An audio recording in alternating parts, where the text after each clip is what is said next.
Friends, आज हम बात करेंगे सुजलन एनर्जी के बारे में। और जैसा कि आप लोग देख पा रहे दोस्तों कि मार्केट में हमें फ्राइडे के दिन एक अच्छी खासी गिरावट होते हुए दिखाई दी है। सेंसेक्स करीब हमें 800 पॉइंट से भी ज्यादा टूटता हुआ दिखाई दिया है। और वहीं अगर निफ्टी की बात करें दोस्तों तो निफ्टी भी हमें 250 पॉइंट से भी ज्यादा टूटता हुआ दिखाई दिया है। लेकिन इसके बावजूद भी दोस्तों सुजलन एनर्जी में हमें 1.5% से भी ज्यादा तेजी बनते हुए फ्राइडे के दिन दिखाई दे रही है। तो आज इस वीडियो के माध्यम से हम लोग जानेंगे दोस्तों कि सुजलन एनर्जी में ये तेजी हमें बनते हुए दिखाई दी है, किस लेवल तक सुजलन एनर्जी हमें अगले कुछ ट्रेडिंग सेशन में जाता हुआ दिखाई दे सकती है, क्या चांसेस है सुजलन एनर्जी में फिर से हमें कोई गिरावट होते हुए दिखाई दे सकती है या नहीं, सुजलन एनर्जी का क्या टारगेट निकल कर आ रहा है, किस वजह से मार्केट हमें इतना ज्यादा वॉलेटाइल दिखाई दे रही है, अभी हमें क्या प्रिकॉशन लेना चाहिए। तो इन सारी चीजों को हम लोग जानेंगे इस वीडियो के माध्यम से। तो वीडियो को स्किप ना कर पूरा देखो ताकि आप चीजों को सही से समझ पाओ, अपनी एक खुद की इन्वेस्टमेंट डिसीजन ले पाओ। लेकिन दोस्तों मेरी आपसे एक ही रिक्वेस्ट रहेगी कि चैनल को सब्सक्राइब और वीडियो को जरूर से लाइक कर देना ताकि आपको इस तरह की अपडेट्स रेगुलर बेसिस पर मिलती रहे। तो चलिए फ्रेंड्स, वीडियो को स्टार्ट करते हैं। तो सबसे पहले अगर इसके फ्राइडे के कारोबार पर नजर डालें तो स्टॉक जो है ओपन हुआ 9 रुपए 60 पैसे में, हाई बनाया इसने 9 रुपया 95 पैसे का, लो बनाया इसने 9 रुपया 35 पैसे का। और आप देख पा रहे दोस्तों 9 रुपया 90 पैसे में इसने फ्राइडे के दिन क्लोजिंग दिया। और दोस्तों अगर आपको याद हो तो मैं पिछले कई वीडियो से यही बता रहा हूं कि सुजलन एनर्जी में ये जो गिरावट हमें बनते हुए दिखाई दे रही है, तो जो लोग सोच रहे हैं सुजलन एनर्जी में फ्रेश एंट्री लेने का, 9 रुपए से 9 रुपया 40 पैसा एक बहुत ही स्वीट स्पॉट रहने वाला है। अगर आप लोग उस लेवल पर एंट्री लेते हो तो वहां से आपको एक अच्छा खासा रिटर्न बना सकते हो। और देख लो दोस्तों फ्राइडे के दिन ही सुजलन एनर्जी हमें 9 रुपया 40 पैसे को टच करता हुआ दिखाई दिया है। और साथ ही साथ दोस्तों उसके बाद से इसमें हमें एक तेजी बनते हुए दिखाई दी। और देख लो दोस्तों इंट्राडे में ही 1.5% का रिटर्न अपने इन्वेस्टर्स को बनाकर दे दिया है। तो अब हमारा मन में ये सवाल है कि अभी ये जो सुजलन एनर्जी में तेजी बनते हुए दिखाई दे रही है, इस तेजी को देखकर क्या हम लोग इन्वेस्ट करें? अगर हम लोग इन्वेस्ट करते हैं तो क्या चांसेस है सुजलन एनर्जी कहां तक हमें ट्रेड करता हुआ दिखाई दे सकता है? तो इन चीजों को हम लोग जानेंगे इस वीडियो में। अब सबसे पहले दोस्तों ये जान लेते हैं कि मार्केट में हमें गिरावट क्यों दिखाई दे रही है और अभी इस लेवल पे हम लोग क्या इन्वेस्ट कर सकते हैं या नहीं। तो यहां पर देखो दोस्तों फ्राइडे के दिन 5 लाख करोड़ रुपीस जो है वो वाइप आउट हो चुकी है मार्केट में। आप तो देख लो दोस्तों किस तरह की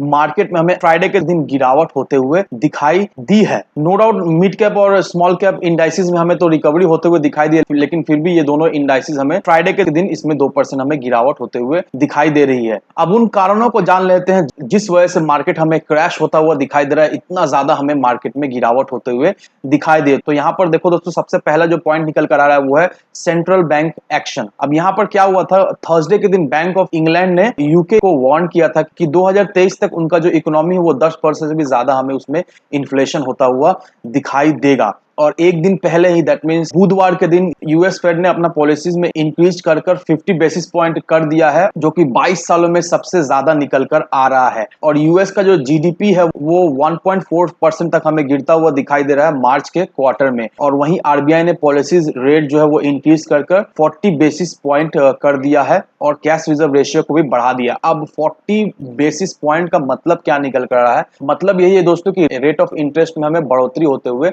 दिखाई दे रही है। दैट मीन्स अब से अगर आप जो भी अगर लोन लेते हो या फिर कुछ भी ईएमआई कराते हो तो उसका जो भी रेट ऑफ इंटरेस्ट है उसमें 0.40% हमें बढ़ता हुआ दिखाई देगा। तो policy rate increase by 40 basis point का मतलब यही निकल कर आ रहा है कि रेट ऑफ इंटरेस्ट में 0.40% हमें बढ़ोतरी होते हुए दिखाई दे रही है। और जो दूसरा पॉइंट निकल कर आ रहा है वो है राइजिंग ऑयल का प्राइस। ऑयल का प्राइस में भी हमें अच्छा खासा बढ़ोतरी होते हुए दिखाई दे रहा है। और जो तीसरा पॉइंट निकल कर आ रहा है वो है वीक यूएस इकोनॉमी रीडिंग। और जो चौथा पॉइंट निकल कर आ रहा है वो है एफपीआई आउटफ्लोज। अब इसका मतलब क्या हुआ दोस्तों? इसका मतलब यही निकल कर आ रहा है दोस्तों कि जो फॉरेन इन्वेस्टर्स है वो बहुत बड़ा सेलर बन के बैठे हुए हैं डोमेस्टिक इक्विटीज मार्केट में। और इस महीने में भी जो फॉरेन इन्वेस्टर्स जो है वो लगातार सेलर्स बन के बैठे हुए हैं। और जो पांचवा पॉइंट निकल कर आ रहा है वो है रिलायंस अर्निंग्स और एलआईसी आईपीओ। इसका मतलब यही हुआ दोस्तों कि बहुत सारे इन्वेस्टर्स ऐसे हैं जो कि अभी रिलायंस का अर्निंग का वेट कर रहे हैं और बहुत सारे इन्वेस्टर्स ऐसे भी है जो कि मार्केट से पैसा विड्रॉल कर रहे हैं क्योंकि उन्हें एलआईसी का आईपीओ खरीदना है। तो ये सारे फैक्टर्स को मिलाकर मार्केट में हमें एक अच्छी खासी सेलिंग प्रेशर बनते हुए दिखाई दे रही है। और साथ ही दोस्तों सेंसेक्स हमें क्रैश भी होता हुआ दिखाई दे रहा है। सिर्फ और सिर्फ फ्राइडे के दिन ही सेंसेक्स हमें 850 पॉइंट से भी ज्यादा टूटता हुआ दिखाई दिया है। अब वहीं अगर इस न्यूज को देखेंगे दोस्तों, यहाँ पर क्या मेंशन किया हुआ है? यहाँ पर यही मेंशन किया हुआ है कि developing economies can have climate resilient energy independence. इसका मतलब क्या निकल कर आ रहा है? इसका मतलब यही निकल कर आ रहा है दोस्तों कि आईईईएफ है उनकी तरफ से ये रिपोर्ट निकल कर आया है कि इंडिया एक बहुत ही फास्ट ग्रोइंग इकोनॉमी है और वो बहुत ही एक बड़ा इकोनॉमी है। और इंडिया के इकोनॉमी में एनर्जी सेक्टर एक अहम भूमिका निभाने वाला है।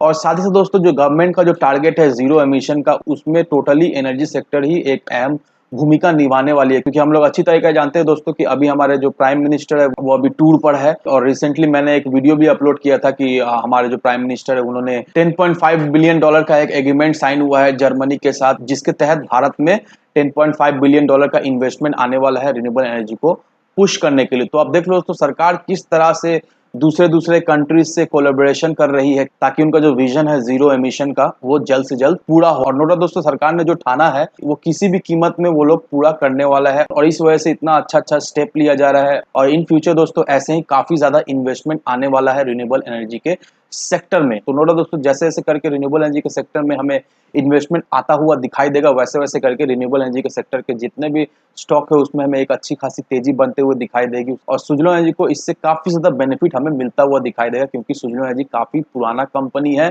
इसका एक्सपर्टीज बहुत ज्यादा है, एक्सपीरियंस बहुत ज्यादा है। तो जो लोग सोच रहे हैं कि सुजलोन एनर्जी में इन्वेस्ट करना बेकार होगा दोस्तों, तो ऐसा बिल्कुल ही आप ना सोचो। जिन्होंने ऑलरेडी इन्वेस्ट करके सुजलोन एनर्जी में रखा हुआ है वो लोग डटे रहिए, वो लोग अप्स डाउन देखकर आपको बिल्कुल ही डरना है नहीं। क्योंकि फर्स्ट ऑफ ऑल ये जान लो, मार्केट हमें क्रैश होता हुआ दिखाई दे रहा है, एक अच्छा खासा मार्केट में हमें गिरावट होते हुए दिखाई देगी। तो नोट दोस्तों, मार्केट बहुत ज्यादा वीक है, तो जितने भी स्टॉक है उन सारे स्टॉक में हमें एक अच्छी खासी गिरावट होते हुए दिखाई देगी। साथ ही साथ सुजलोन एनर्जी में भी हमें गिरावट होते हुए दिखाई देगी, कोई भी वैसा कुछ खास तेजी बनते हुए नहीं दिखाई देगी। जैसे जैसे करके मार्केट में हमें रिकवरी होता हुआ दिखाई देगा, फिर से सुजलोन एनर्जी हमें धीरे धीरे करके आगे बढ़ते हुए दिखाई देगी। लेकिन ऐसा बिल्कुल ही ना सोचो कि मार्केट में रिकवरी होगा बस सुजलोन एनर्जी रॉकेट बनता हुआ दिखाई देगा, सुजलोन एनर्जी फिर एक ही दिशा में भागता हुआ हमें नजर आएगा। नहीं, ऐसा नहीं होता है दोस्तों। धीरे धीरे करके किसी भी स्टॉक में हमें ग्रोथ होता हुआ दिखाई देता है, धीरे धीरे करके स्टॉक हमें भागता हुआ दिखाई देता है। और वैसे ही दोस्तों, सुजलोन एनर्जी को अगर 3 से 5 साल हम दे सकते हैं तो नो डाउट दोस्तों सुजलोन एनर्जी हमें बहुत ही एक अच्छा खासा रिटर्न जरूर से बना कर दे जाएगा। और ये टाइम फ्रेम के अंदर दोस्तों सुजलोन एनर्जी हमें जरूर से 3 डिजिट में ट्रेड करता हुआ दिखाई दे सकता है। तो इन सारे फैक्टर को कंसिडर करने के बाद ही दोस्तों अपना एक इन्वेस्टमेंट डिसीजन लेना। लेकिन दोस्तों मेरी आपसे एक ही विनती रहेगी कि विदाउट एनी डिटेल रिसर्च किए बिना कहीं पर भी इन्वेस्टमेंट ना करें। वीडियो अगर आपको पसंद आए तो लाइक शेयर सब्सक्राइब जरूर करना। तो चलिए फ्रेंड्स, मिलते हैं हम अगले वीडियो में।